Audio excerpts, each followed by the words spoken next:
There are a lot of Erich Fromm videos at that guy's website, or her website, I can't tell from the name. Erich Fromm with David Bohm would have been interesting. So it's a small world.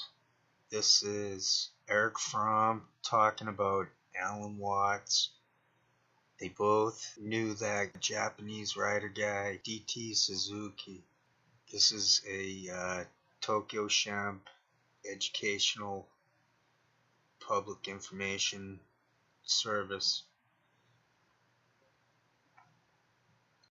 The question was that I have sympathies with Zen, and that it's often said that the Zen man is beyond good and evil. Well, I don't consider myself an authority of Zen, hence I really cannot make responsibly a statement about Zen.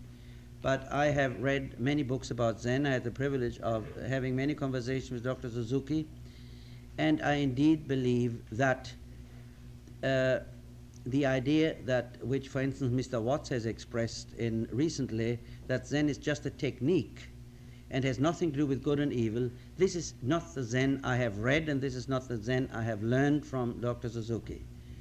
I think the Zen is basically a Buddhist development, and Buddhism is not beyond good and evil.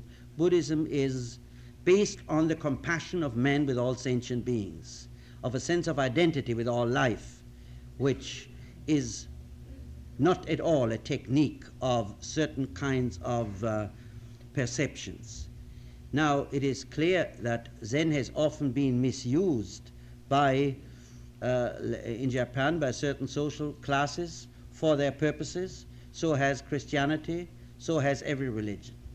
It is also clear that Zen, at least to me it is clear, that Zen does not primarily think in moral terms, but that Zen primarily thinks in terms of a transformation which creates certain attitudes to the world, which then have not to be acted upon as a duty, but as a natural consequence of a change in a person. I'm sure there are many problems in that, and I have often discussed it with Dr. Suzuki, but I personally believe that the attitude of Mr. Watts, namely that Zen is just a technique, and that those who expect any moral element in it are just not understanding it. I cannot argue with him, because certainly he knows more about Zen than I do, but it certainly is not what I have understood from my knowledge of Zen. The Mike Shell interview. Filter, Parliament, presents Dun, dun, dun. Ah, what's that sound? Ah! the Mike Wallace interview. We'll meet Major Kehoe in just a minute. I'm Mike Shell.